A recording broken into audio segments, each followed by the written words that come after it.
Hello everyone, hope you guys are having a great day. It is March 26th, and today I'm back with another video. Today we're going to be talking about this weekend's severe weather, because we are going to have another multi-day severe weather event this weekend.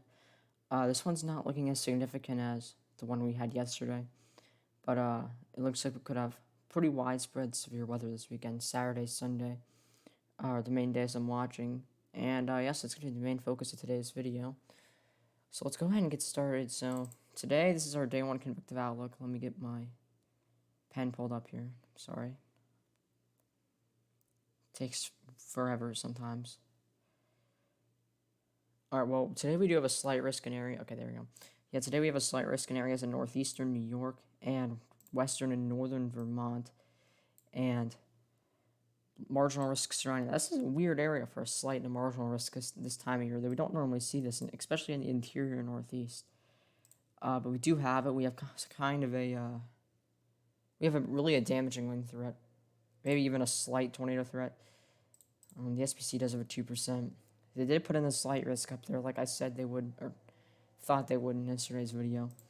And we do have 3 marginals also in the south. We have 1 in Kansas and Nebraska with our next low, and then we have 1 in northern Mississippi, northwestern Alabama, and then we have 1 for our cold front that brought severe weather yesterday. This is the same front that brought severe weather yesterday.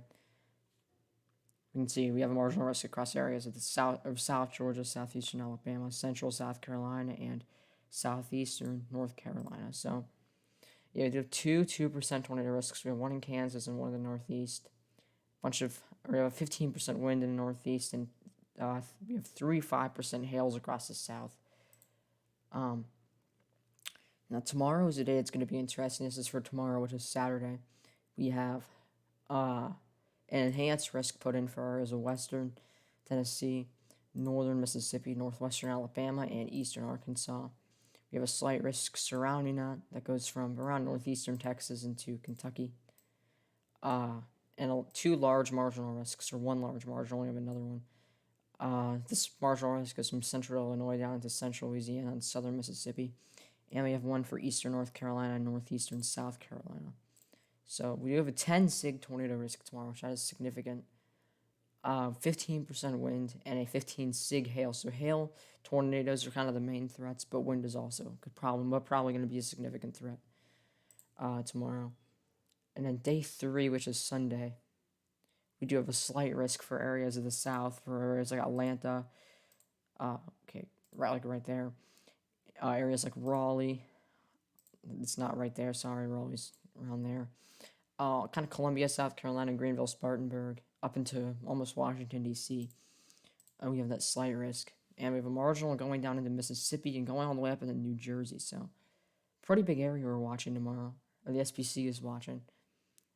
This is Sunday, so this is 2 days from now. And yes, let's go ahead and start looking at models. We're not going to go too in depth today, but let's go to tomorrow. We're going to start off by looking at dews, and we can see we have very moist air. We have dews in the 60s and 70s.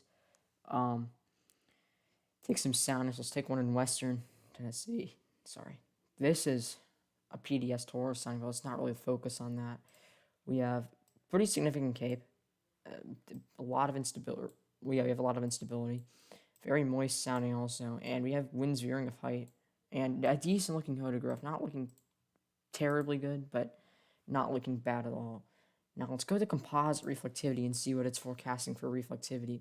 The NAM 3 is not my favorite model at all, but we're going to use the HRRR in tomorrow's video, but not in today's. We're going to use the NAM 3 today. We can see we have kind of a line that goes off in the evening hours, Zalou southeast, and maybe some supercells right where they have their 10%. Take one in northwestern Tennessee, we're probably going to get the same sounding. No, this is a different sounding, but a pretty similar story. We have winds veering of height, decent shear. This is definitely enough for a 10%, and the thermodynamics are enough to support that shear and bring a tornado risk. This would support it. This is a 10 sig sounding right here, in my opinion. Overall, pretty good sounding. Now, I don't think tomorrow is gonna go. I don't think tomorrow is gonna go moderate. Now, I can't read the SPC's or Storm Prediction Center's minds. They might be thinking about a moderate risk. I don't think this really needs a moderate as of right now. But if the model's uptrend significantly, we could maybe see one by tomorrow afternoon. We could maybe see one. So that's kind of what we have. And it turns into a big line, moves southeast of large hail, takes some soundings in Tennessee. This is a decent sounding. We still have decent thermodynamic. Shear, once again, is good. We also have speed shear. So we can see winds are not very strong at the surface at all. But as we go right up, this is around 1 kilometer up. Strong winds. And then the wind, or the strength of the winds just keeps increasing as we go up 3 kilometers. They're still about the same strength. And then you go up to around 9, 12. We have very, very strong winds. So we have directional shear and speed shear. And then lapse rates are not good. And we do have, this is actually not a bad sounding. This will probably be a 5% to a 10 sig sounding right there. So definitely not bad. And even in the southeast, it's going to continue the risk for severe weather on Sunday. We can see a big line goes through areas in Virginia. That's what it's depicting, the NAM3. Now this is actually an impressive sounding, kind of an impressive sounding. We have lower instability and a lot of capping, and also shear is really good with this sounding. Not the best I've ever seen. This would be a 5 to maybe a 10% sounding. No, maybe not a 10-6 sounding. Now, I think we could maybe have a 10% as we get closer to Sunday. Maybe by tomorrow afternoon or probably Sunday. But I don't know if it's going to go 10 sig or not. It might just be a normal 10. Take a sounding in northern North Carolina with this. And this is nicer, much nicer actually. We have really good shear. A nice, not extremely enlarged hodo, but not a bad hodo, and a lot of instability. We have a lot of instability and very steep surface lapse rates, so that's what we want to see. This would likely favor a hail threat also, and maybe this would be a 10 sig sounding probably. You would get that sig with that sounding.